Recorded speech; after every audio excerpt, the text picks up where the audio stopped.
오늘 주신 하나님 말씀은 골로새서 3장 12절부터 17절 말씀입니다. 골로새서 3장 12절부터 17절 말씀입니다.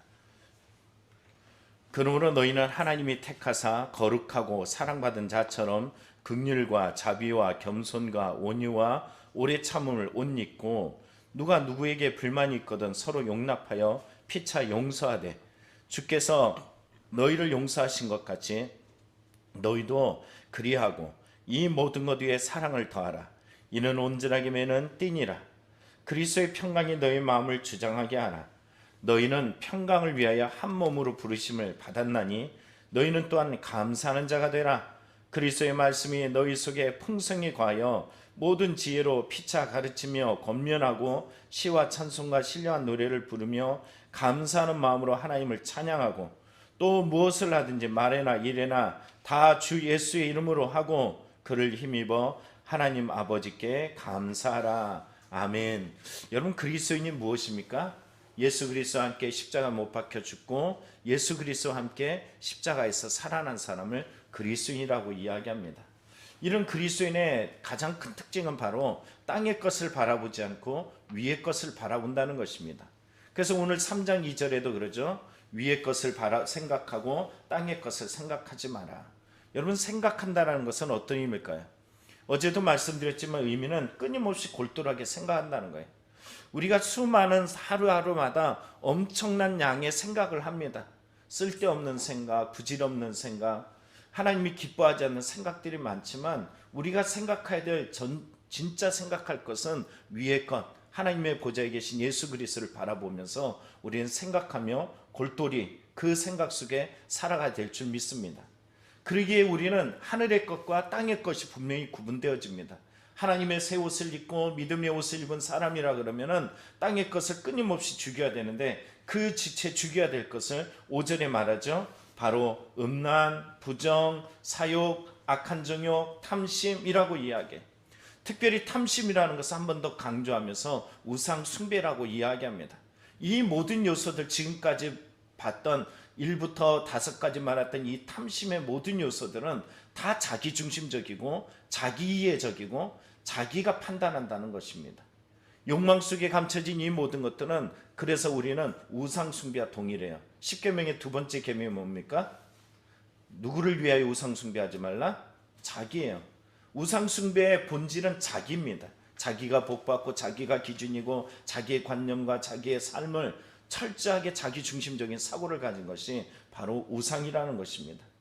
그러나 땅의 것을 찾는 이런 사람들의 하지만 이러한 땅의 것을 찾는 사람들의 모습을 보면은 성품으로 이제 드러나게 되어 있어요.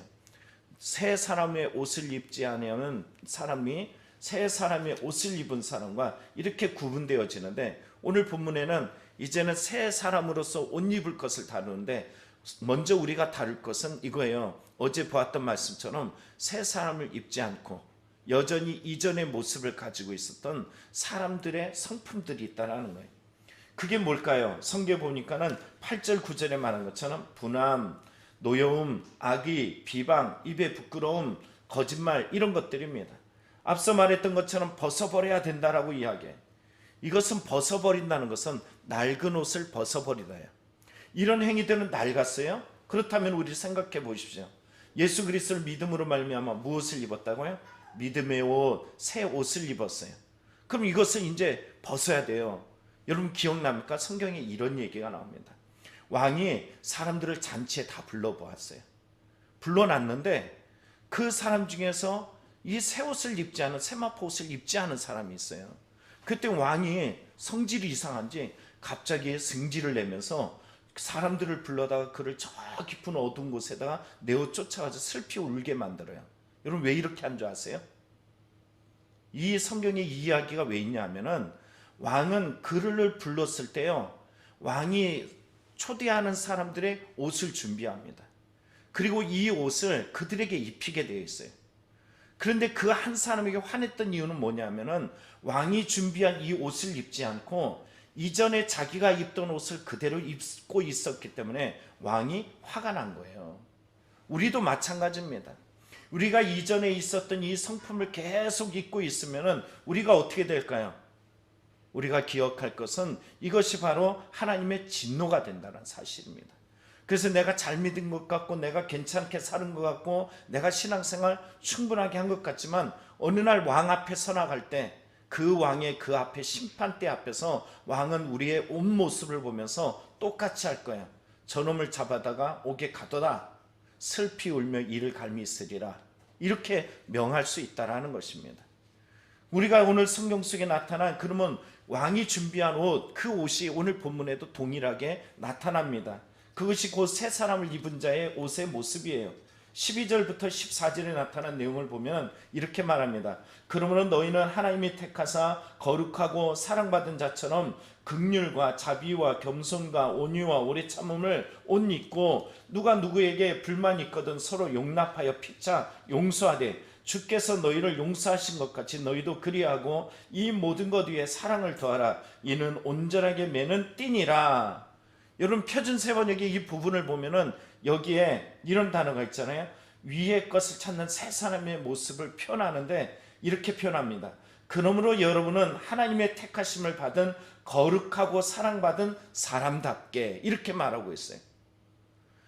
예수님께서 나를 택해 주셨어요. 불러 주셨어요. 많은 사람들 중에서 수많고 많은 사람 중에 옛날에 소리라는 찬양처럼 그 수많은 사람 중에 나를 택해 주셨단 말이에요.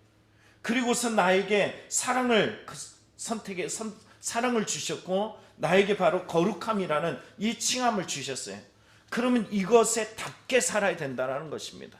왕에게 초대받은 사람이면 내 옷을 벗어버리고 그 옷을 입은 사람에 답게 그 옷을 입을 수 있는 믿음이 필요합니다. 그게 뭘까? 여러분 12절을 보면 먼저 이렇게 말합니다. 그러므로 너희는 하나님이 택하사 거룩하고 사랑받은 자처럼 뭐를? 긍휼과 자비와 겸손과 온유와 오래 참음으로 옷 입고 이렇게 말하고 있어요. 먼저 긍휼이라는 말은 이제 스플랑크나라고 이야기합니다. 우리 청년 중에 그 핸드폰에 그 푸사에 이 단어가 써 있더라고요. 이것은 창자에서 일어나는 감정입니다. 창자에서 일어나는 이 감정으로 이것을 쉽게 이야기하면 어려운 형편이 있는 사람들의 마음 보면은 그 마음을 아프게 생각하는 거예요. 어려운 사람들을 보면은 안타까워, 불쌍해. 이게 바로 긍휼이에요. 그런데 이 단어들이 참 희한해요. 왜 희한하냐면은 헬라인들이 바라볼 땐 이 단어들을 어떻게 보냐면은 부정적으로 봐요.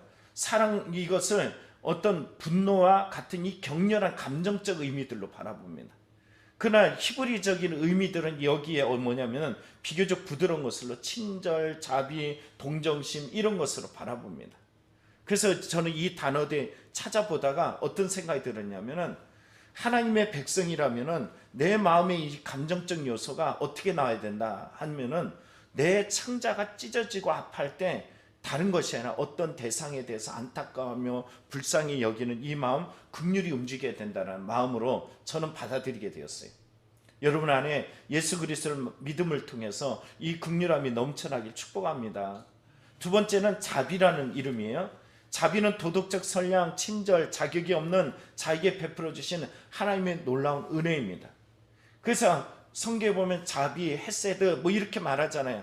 하나님께서 자격 없는 자에게 쉼없이 당신의 이 언약적 사랑으로 자비를 베푸시고 은혜를 베푸시고 사랑을 베푸시잖아요. 우리는 이걸 기억할 수 있는 마음이라면 나 또한 자비를 베풀 수 있게 됩니다.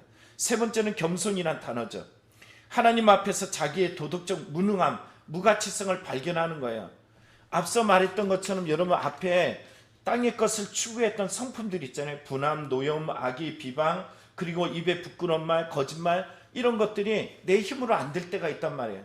그럴 때마다 나의 인격적인 어떤 모습 속에서 뭘 발견하냐면 나는 하나님의 은혜 아니면 설 수 없어. 나는 너무 무자격해. 이런 것을 발견할 때 그때 바로 하나님 앞에 자기를 인지하고 지극히 낮아지는 모습이에요. 죄인인 것을 발견했는데 자아가 어디 있어요? 그때는 주님이 말씀하시면 너 죽어 그러면 예 라고 말할 수밖에 없고 주님 분부대로 하겠습니다 할 수밖에 없는 그 낮은 자의 마음, 이게 곧 겸손이란 뜻입니다. 네 번째는 온이란 단어가 있어요. 프라테우스라는 이 말은 이 온화 친절 이렇게 말합니다. 이것은 우리가 흔히 생각할 때 온유니까는 저 사람 약해. 어느 목사님이 그런 얘기를 해요. 착한 것은 바보야 라고 이야기해요. 온유한 것은 어리석은 거야. 그래서 제가 아주 매우 불쾌한 적이 있었는데 그러지 않아요. 성경은 온유라는 것은 어떤 의미를 가지고 있냐면요, 온유는 바보도 아니고 어리석은 것도 아닙니다. 이것은 힘이 있는데도 불구하고 예수 그리스도에 의해서 다듬어진 것을 온유라고 표현해요. 그래서 이 단어를 설명할 때 어떻게 설명하냐면은 야생마가 힘이 있어요, 없어요? 엄청나요. 근데 다듬어지면 온순해지잖아요. 이걸 곧 온유라는 단어를 씁니다. 그래서 우리가 가지고 있는 어떤 나의 성질, 나의 못난 것, 이런 것들을 하나님이 다스려 주신 그 다스림을 받는 삶을 온유라고 이야기하는데, 성경에 이런 인물이 있습니다. 바로 모세라는 사람입니다. 땅의 지면에 어떤 사람보다도 온유한 사람을 우리가 모세라고 이야기하는데, 미디안 광야 40년을 통해서 그에게 다듬어지고 나서 하나님은 그의 이름을 부릅니다. 모세야, 모세야. 여러분, 그때서 비로소 자기 씨를 벗을 수 있었던 이 모습이 바로 온유라는 모습입니다. 다섯 번째는 이래 오래 참음이라는 단어가 있어요. 이 단어는 대인관계와 관련되어 있습니다. 화가 나, 마음이 상해, 그리고 자기에게 잘못한 사람에 대해서 매우 불쾌하고 보복하고 싶은 마음이 있을 때 이것을 억제하는 마음을 뭐라 그러냐면 오래 참음, 이렇게 말합니다. 이 다섯 가지의 성품은 그리스도인이 가져야 될 아름다운 인격입니다. 다시 말하면요, 앞에 나타난 이단 사상이었던 이원론적인 것들, 또는 이 천사 숭배 산상, 금욕주의들, 또는 여기에 말하는 율법주의들, 이런 것들은 이 성품을 가져다 주지 못해요. 그럼 누가 가져다 줍니까? 예수 그리스도 안에서 이 옷을 입은 사람, 성령의 옷을 입은 사람, 이 사람만이 과연 이 믿음을 가지고 있다는 것입니다. 그러면 이 신앙을 지킨다는 것이 쉬워요, 어려워요? 어려워요. 그래서 성경은 13절에 이렇게 말합니다. 누가 누구에게 불만이 있거든 그의 불만이 있을 수 있어요. 이게 안 나타난다라고 말하지 않습니다.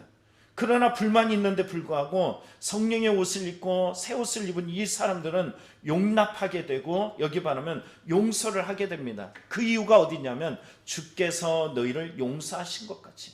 내가 어떻게 이게 가능하냐라고 이야기할 때 예수님이 나를 그렇게 하셨어. 여러분, 1만 달란트의 빚을 탕감받은 사람의 이야기를 우린 잘 알고 있습니다. 100데나리온의 빚진 자에게 승질내면서 일 때 왕이 그 소식을 듣고서 달려가가지고 그놈을 옥에 가둬버립니다.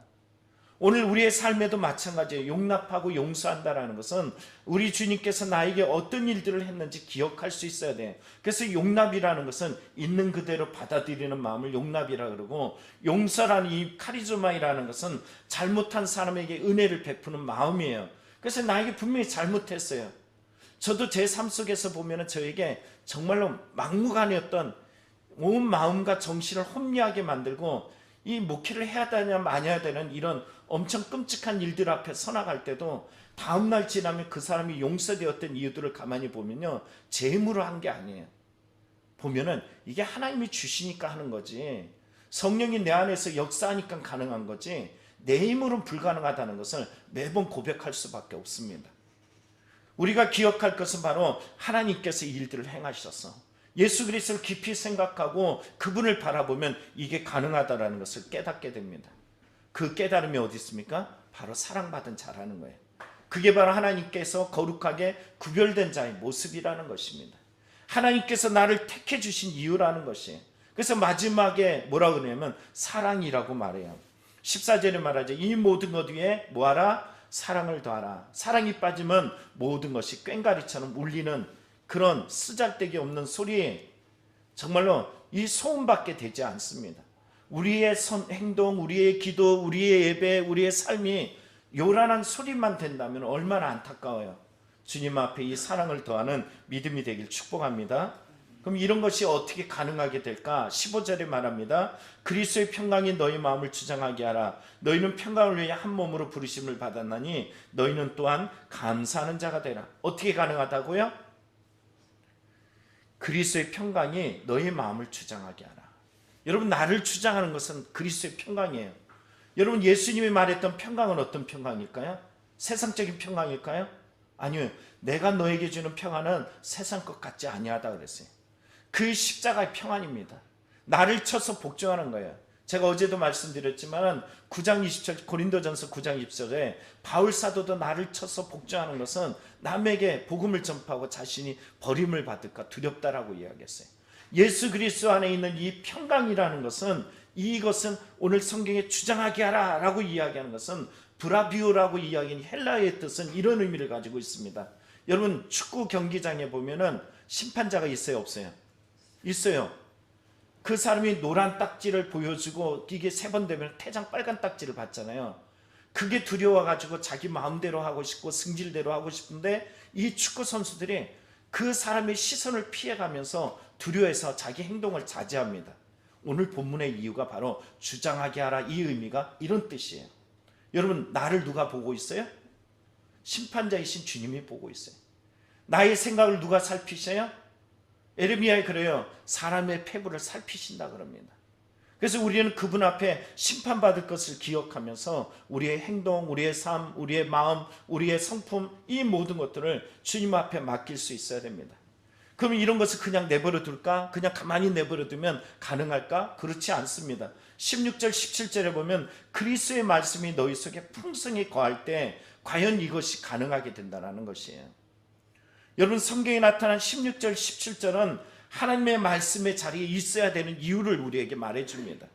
왜 내가 하나님만 힘들고 어려운데, 괴로운데, 지치는데, 어려운데 왜 하나님의 말씀의 자리에 더 가까이 가고 가까이 가야 되냐면은 이 성품이 자연적으로 만들어지는 것이 아니에요. 예수 그리스도의 그 말씀이 나의 삶 속에 풍성히 거하는 모습이 있을 때 우리는 나타납니다. 여기 거한다라는 말은 살다라는 뜻이에요. 우리는 이 땅에서 끊임없이 가만히 나버려 두면 어디로 가냐면 하나님의 반대되는 길, 땅의 것을 추구해요. 왜? 여러분, 석탄을 생산해내는 광에 들어가면 내 몸에 뭐가 묻어요? 까만색이 묻어나요. 이 세상이라는 것이 그런 곳입니다. 그래서 하나님의 말씀 앞에 더 가까이 가야 돼. 그래서 16절 17절에 하는 말은 뭐냐면, 땅의 감정, 땅의 성품, 땅의 욕망들이 우리를 지배하고 움직이고 흔들어 놓고 묻혀나가지만은 그 안에서 거룩한 성품을 살기 위해서 거룩한 믿음으로 하나님의 말씀의 자리에 있어야 함을 말해주고 있습니다. 그래서 16절 17절은 교제의 시간, 예배의 시간, 하나님 앞에 더 가까이 서야 되어가는 그 시간을 우리에게 말해주고 있어요. 여러분, 오늘도 이 새벽을 깨우는 저와 여러분, 저도 고백하는 내용이 있습니다. 하나님 말씀 앞에 서 있으면은 제 자신을 온전히 지키지 못할 자신이 없습니다. 그래서 우리도 날마다 주님 앞에 더 가까이, 말씀 앞에 더 가까이, 기도와 말씀으로 더 깨어 있으며 나를 쳐서 복종하는 거룩한 성도의 성품을 가지기를 간절히 축원합니다. 기도하겠습니다.